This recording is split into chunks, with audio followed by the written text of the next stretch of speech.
Hey everybody, this is Gilmore, agency transformation coach and founder of Niche in Control, creator of Leverage for Growth.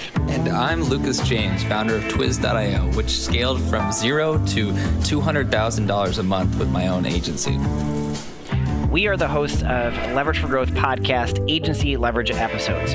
We know that in order to scale your agency successfully, there are multiple shifts that need to happen within the founder's mindsets, skill sets, and leadership styles. We are on a mission to interview marketing and PR agency owners on their journey to 6, 7, and 8 figures and leverage the lessons from their journey to save you time, energy, and money in order for you to get your agency to the next level. If you find value in these episodes, watch the case study video to learn more about Leverage for Growth and how we successfully scale agencies quickly at nicheincontrol.com/case study. That's nicheincontrol.com/case study. You are now listening to Leverage for Growth. Hey everybody, this is Jesse P. Gilmore, founder of Niche in Control and creator of Leverage for Growth. Welcome to the Agency Leverage Edition. Today, I'm here with Stephen Kommer, the founder of Ascension Digital Marketing, a digital marketing agency empowering businesses to take on the digital frontier and rise above the competition. Thanks for coming to our show today. Thank you so much, Jesse. I really appreciate the opportunity to not only chat with other people in the space, but also someone like yourself who's driven and committed to helping agency owners through and through. So thank you for the opportunity. Absolutely. Can you tell us a little bit about the history and background of your agency? Absolutely. So it all started a little over 11 years ago. Actually, April 19th was the 11-year anniversary in doing any sort of professional agency work. It started out doing predominantly web design and SEO. I was 14 when I started doing agency type work. I knew at that point in time that I had an authority issue. I had to be my own boss because I just wasn't going to accept anything less. So as soon as I had that realization, started Googling low overhead ways to, earn an income online, and stumbled across a bunch of Alex Becker videos talking about the value of SEO and things like that. So that's where it started. And then after about 4 years, it really started to be more paid media, paid ad centric. And it's been a wild ride ever since. Today, our core focus and competencies are high-level brand growth strategy, as well as implementation in the sense of done-for-you services between Facebook ads, Google ads, Snapchat, TikTok. I mean, pretty much any sort of paid media, email and SMS marketing, and then also just in general offer creation and consultancy. Awesome. I love the fact that you felt entrepreneurship in your bones and you jumped at an earlier age. What were some of the things that you learned in the way beginning stages that kind of set you on a path of where you are right now? Well, I think it's just being honest with yourself, right? If you know what you want and you're being honest to yourself about what those things are, it's just finding a mechanism of action to get you to that place. For myself, I try and lead a value first lifestyle, and I'm very quick to help and slow to judge. I think that's a pretty good philosophy for life that if most people followed it, I think everything would be much better than it is now. But ultimately, I understand people have their own proclivities and ability to make their own choices. But that has been the single biggest thing that I think has given me the push to start. As far as the continual pushes to continue growing, I think that there are varying needs in varying industries across the board, right? And they change just like everything else. So as long as you know which way the tide is turning and you can be ahead of the game, I mean, it's a no-brainer. You have to be able to pivot. I think that's all about what entrepreneurship is. It's how agile are you in the business landscape, right? So I actually currently have 6 marketing agencies that are all owned by Ascension. They're all subsidiaries. I have 3 that are price point dependent so that we can help everyone at any stage of budget or, their own businesses, growth and revenues. And then 3 that are industry specific so that we can cater to those different markets as they pivot and tides turn, things like that. Mm-hmm. And so with the 11 years, first off, congratulations on 11 years. I appreciate that. And in the 11 years, you talked a lot about kind of different changes that have happened. How have you been able to kind of adapt to those changes? Obviously, you talked about the different businesses, but maybe on like a more of a grounded level, how have you kind of in the last 11 years found that grounding in the midst of change? So I'm always forced to bring myself back to what is the fundamental operations of a business, at least one that operates efficiently, right? And I think businesses are just 3 core components. first things first, inputs. If you don't have people to service, then you have nothing to output, right? So that's the first thing. You got to have sales. You have to have proof of concept. You have to have a strong offer to get people in the door. However, if you get people through the door and you don't have the ability to create the outputs that are promised or are necessary to the survival of your business, there's obviously a problem there. And the third and final component is the management of both. Some people scale too fast for their own good and end up struggling and getting back to square one after maybe putting themselves into debt or spending too much money on ads and not really focusing on perfecting retaining customers, but more so just getting customers, right?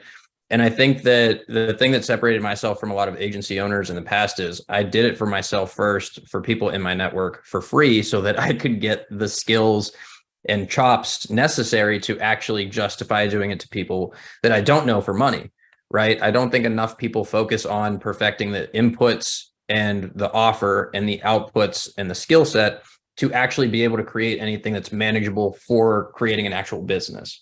So I think that's that simple framework of the three fundamental things all businesses need to at least maintain and then scale get lost upon a lot of people that are just looking either for money quickly because they're in an unfavorable financial situation or like the idea of business, but don't understand how each of those three things are so difficult in and of themselves, let alone together.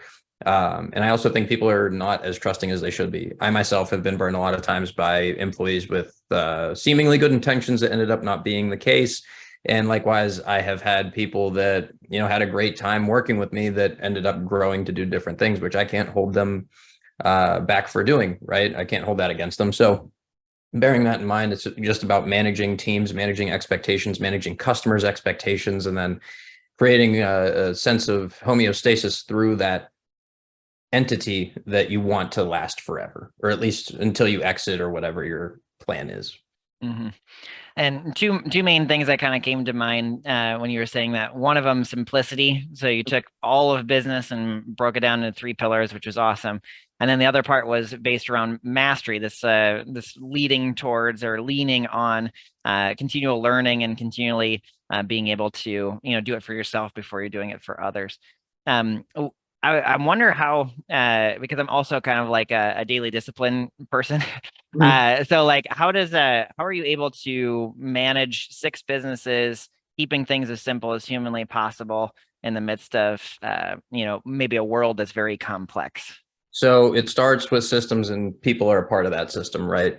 And technically I own 9 companies. Outside of the marketing agencies, I am a co-founder of a venture capital and venture debt firm. And then I also am a co-founder at a talent management company. And then likewise in my local area, I have, it's effectively like a free business awareness page that's self-managed. At this point, I just have a community manager doing that, but it's all about having systems and people in place that can do the heavy lifting that I either don't have the time or bandwidth to do. So that's the first thing. And then secondly, it's just about open communication with your clientele. I let every client have my direct personal cell phone number aside from my work line. I always want to be the first to know about a problem, because then that means that I can hold people accountable quickly before things start to spiral or continue down a path that they shouldn't. So I think it's just a sense of openness. I know a lot of people, once they get into business, they want to put as many gatekeepers as possible in it. I'll say this. I know that the average retention for most agencies is 1 to 3 months. My average retention is 2.5 to 3 years. And I think it's due in part to the fact of just open lines of communication, being willing to answer questions, and really let people know that you as the business owner are here to support their business, right? Because that's what, at the end of the day, people want. They want to know that they have not only someone in command that can help the rest of the team work towards their best interest, but likewise to know that they have that support system there in the first place, instead of just being, ghosted or, oh, you have to go through the proper channels. Most small businesses can't run like a corporation, right? You can't have meetings once a week and then hope that stuff gets done between then. And if it doesn't, okay, 2 weeks have passed. That's not efficient. Small businesses need to move fast because they need to make money fast. They don't have a Coca-Cola operating budget. They don't have an IBM operating budget. They have John and Mary's sandwich shop who might be making 25, 35 grand a month and maybe taking home $8,000 a month as their end pay. It's not as relaxed as many people who are growing a business think it is, because they keep tending to forget that there are businesses way bigger than theirs. And that's the only reason that things can be so slow, is because it does have that many steps. But for most businesses that have like less than 20 to 50 employees, things have to move fast. And a lot of people lose business as a result of that. Awesome. Now, you've given a lot of kind of nuggets of knowledge along the way. And in the last 11 years, you've learned a lot. What are some things that you might pass on, like if you were talking to your earlier self or someone that might be 1 or 2 steps before you right now? What advice would you give them that would save them either time, energy, or money? Like I said before, I think it's more so my life philosophy than business philosophy, but it applies to both. You have to be quick to help and slow to judge. If you can put your best foot forward and help someone out with information you already have, and taking 30 seconds to type it out and send it in a DM or an email or a text message, whatever, so be it. If you can hop on the phone with them and see what other questions they have after the fact, even better. One of the things that really accelerated my growth in the space, to at least give me some sort of name, has been that, I would buy all these courses, get in the private groups, and then immediately just any question that came into the group, just spend an hour a day answering all of them, and then hopping on the phone with people with bigger problems. And, just being that resource to them, it puts you in such an advantageous position, because now you've already created authority by being helpful without the expectation of anything in return.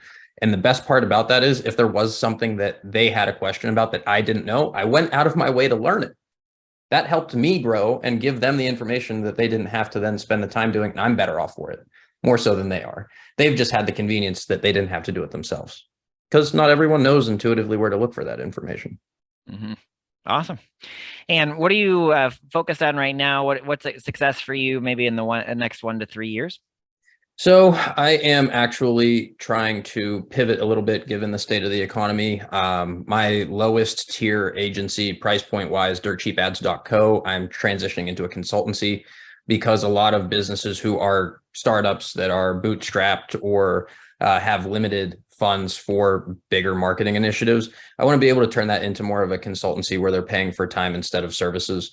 So I'm hoping to get that up off the ground with a new offer by the end of the month. The 2 offers that I'm running right now that are the full frontal focus for any sort of ad budget or ad dollars that I'm spending on ourselves right now is for e-commerce brands. We're guaranteeing growth in 30 days, or you don't pay a penny till you do.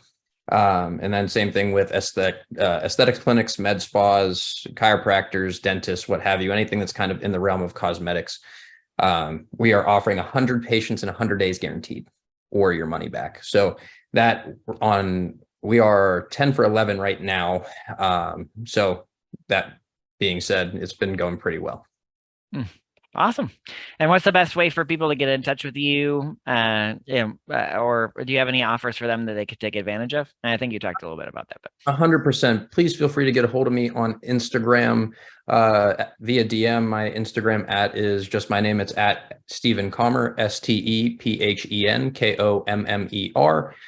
Shoot me a DM with any questions you have. I'd love to answer them if you have them. And likewise, if you're looking for any sort of coaching or consultancy to grow your agency, I do offer that as well, but I am limiting it from what used to be 20 to 25 people a quarter to 10, just given how many things I have going on right now. So those spots do go quickly, but it doesn't cost anything for me to answer a DM or an email. So please feel free to shoot any if you have them.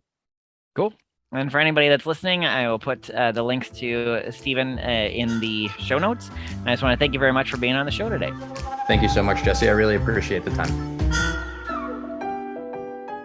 Agency owners, if you want to transform your agency to sustain and grow without your direct involvement, where you can stop working in the business and switch to working on the business, where you can regain control of your time, delegate effectively, get paid what you're worth, and have your team run the day-to-day, go to nicheincontrol.com/case study right now to learn more about Leverage for Growth. You can book a free strategy session with us to look at your systems, understand what needs to be done in order for you to scale, and get a free strategic plan for the next year to live the life of entrepreneurship that you've always dreamed about. Go to nicheincontrol.com/case study. That is nicheincontrol.com/case study now.